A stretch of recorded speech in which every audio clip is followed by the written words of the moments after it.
Welcome to Grand Prix, your go-to channel for the fastest updates in Formula One. We've got 3 hot stories for you, so make sure to subscribe and hit the notification bell to stay ahead of the pack. Let's get started. The 2025 Formula One season has been anything but smooth for Ferrari. Entering the year with high expectations, the team has faced more challenges than breakthroughs. The SF25, Ferrari's current challenger, has displayed glimpses of competitiveness, particularly in low-fuel situations such as qualifying sessions or late stints in races. However, overall, the car remains inconsistent, extremely sensitive to setup changes, and reliant on a very narrow operating window, significantly limiting what the drivers can achieve on race day. Despite these limitations, Ferrari remains committed to developing the current package. That decision alone speaks volumes about the confidence the team still has in the SF25's core concept. A new upgrade package is set to debut at this weekend's Austrian Grand Prix. The main objective? To reduce the car's dependency on a driving technique known as lift and coast. For those unfamiliar with it, lift and coast is when a driver eases off the throttle well before the braking zone to save fuel, protect the hybrid systems, or control brake temperatures. It's a necessary tactic under certain conditions, but it compromises pace and limits the driver's ability to attack or defend, often when it matters most. Between the Spanish and Canadian Grands Prix, the impact of this technique on Ferrari's race performance became glaringly obvious. In Spain, for example, Charles Leclerc had to frequently lift early to avoid excessive wear on the car's underfloor skid block, the same component that led to Ferrari's disqualification in China earlier in the season. In Canada, the issue was different, but the result was the same. An aggressive setup forced the team to ask their drivers to lift early to keep brake temperatures under control. In both cases, potential race results were compromised. This is why the upcoming updates are so critical. The new components are designed to reduce the need for lift and coast and to improve the overall balance of the car, especially on high downforce circuits. With these changes, the team hopes to give the drivers more flexibility in terms of race strategy and enable them to push the car harder when it counts. Still, even with these efforts, expectations must remain measured.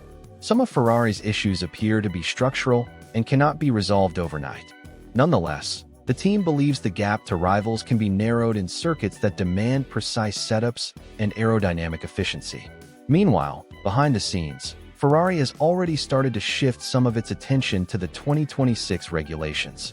Development of the current car in the wind tunnel will be halted this June, allowing engineers to fully dedicate the facility to the all-new car architecture required for the next generation of F1 machinery. The 2026 rulebook introduces sweeping changes in chassis design, power unit integration, and aerodynamics, and Ferrari must make key decisions between June and July, including suspension geometry, aerodynamic platform, and overall packaging. These early choices are critical, and much of them will be informed by what the team continues to learn from the SF25. So, even though the 2025 campaign remains in full swing, the car is effectively becoming a development tool for the future. The challenge now is to find a balance. Keep pushing to salvage what's left of 2025 without compromising the head start needed for 2026. A new Formula One team is preparing to enter the grid, and behind-the-scenes negotiations are heating up. Cadillac, the American brand set to debut in F1 in 2026 using Ferrari power units, has already started discussions with potential drivers. According to motorsport.com, Valtteri Bottas has emerged as the leading candidate to spearhead the ambitious project. Top representatives from Cadillac are scheduled to meet with several driver candidates during the British Grand Prix weekend at Silverstone. The team's goal is to confirm and announce their first driver in the coming weeks, aiming to establish a solid foundation before 2026 testing begins. Bottas, who was released by Sauber at the end of 2024, has expressed his desire to return to the F1 grid. Recently, he has hinted at potential negotiations through subtle posts on social media, including a video in which he is seen driving a Cadillac.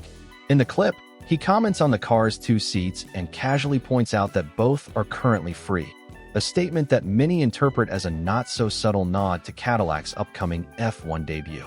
While Bottas stands out as the leading candidate, he is not the only name under serious consideration. Brazilian driver Felipe Drugovich is also in the mix.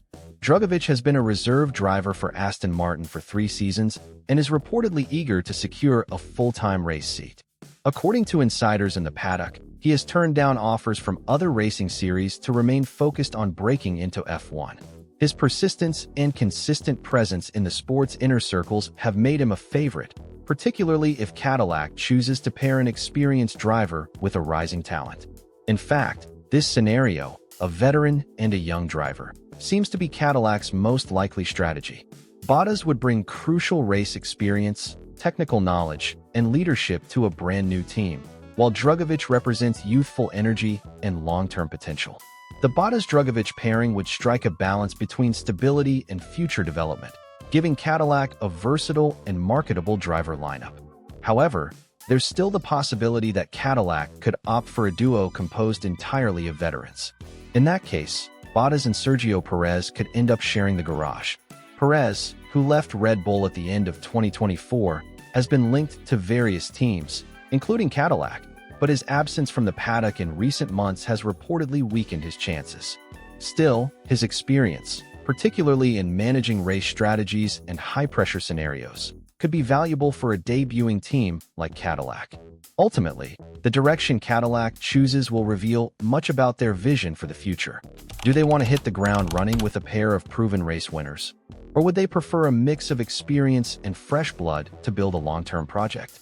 Either way, the team has clearly set its sights high, and their debut is shaping up to be one of the most intriguing stories leading into the 2026 season. The choice for the first driver is expected to be finalized soon, possibly before the end of July. Discussions regarding the second seat, however, are expected to continue until at least September, giving Cadillac time to evaluate how various options align with their strategic goals. With names like Bottas, Drugovich, and Perez in the conversation, it's clear that Cadillac is aiming to be more than just another new team on the grid. They want to be competitive from the outset, and the caliber of drivers they are pursuing reflects that ambition. Max Verstappen heads into this weekend's Austrian Grand Prix under intense scrutiny, facing the real possibility of being suspended from Formula One. Yes, you read that correctly. The reigning 3-time world champion is just 1 penalty point away from an automatic race ban, and the consequences could shake up the entire 2025 championship battle. Following the Spanish Grand Prix, Verstappen received 3 penalty points on his super license for a collision with George Russell. That brings his total to 11 points within the last 12 months, just one shy of the maximum 12-point threshold that triggers an automatic one-race suspension. If he collects a single additional point in Austria, he will be barred from competing in the following race, which happens to be the prestigious British Grand Prix at Silverstone. The timing couldn't be worse for Verstappen or Red Bull. The 2025 season has been highly competitive, and a single missed race, especially at a power-sensitive track like Silverstone, could be disastrous in the context of the championship fight. Red Bull is also scheduled to bring key upgrades in the next 2 rounds, and the team heavily relies on Verstappen's technical feedback to validate and refine their development path. What's even more concerning is the nature of the Red Bull Ring itself. The Austrian circuit is notorious for its strict track limits and frequent on-track incidents, which often result in driver penalties. With so much at stake, every move Verstappen makes this weekend will be watched with heightened attention by the stewards, his competitors, and the fans. 2 of the 11 points currently on Verstappen's license will only expire after the Austrian Grand Prix. That means even if he escapes Austria without incident, he will still carry a significant risk of suspension for the remainder of the season. The 3 most recent penalty points will remain active until June 2026, placing Verstappen under extended pressure for the next 12 months. Verstappen has openly criticized the FIA's current penalty system in the past, stating that the stewards' decisions have become overly punitive. But regardless of personal opinion, the reality remains. The Red Bull star has no margin for error heading into one of the most high-stakes weekends of his career. From Red Bull's perspective, losing Verstappen for any race, let alone Silverstone, could be a significant blow in both points and morale. The team has issued no official statement, but insiders report that management is fully aware of the risk and has likely emphasized the need for a calculated, risk-averse performance in Austria. The broader F1 community is also bracing for what could be a landmark moment in recent history. A suspension of a top-tier driver in the middle of a title battle is rare and would immediately impact not just Red Bull, but also the dynamics between the other leading teams, including Mercedes, Ferrari, and McLaren, all of whom are close in the standings this season. As the Austrian Grand Prix approaches, all eyes will be on Verstappen. Will he manage to race clean and avoid further penalties? Or will his aggressive style, which has brought him so much success, finally tip the balance the wrong way at the worst possible time? The spotlight is firmly on him. Every overtake, every defensive maneuver, every moment near the edge of track limits could decide not just the outcome of one race, but potentially the trajectory of the entire championship. What do you think?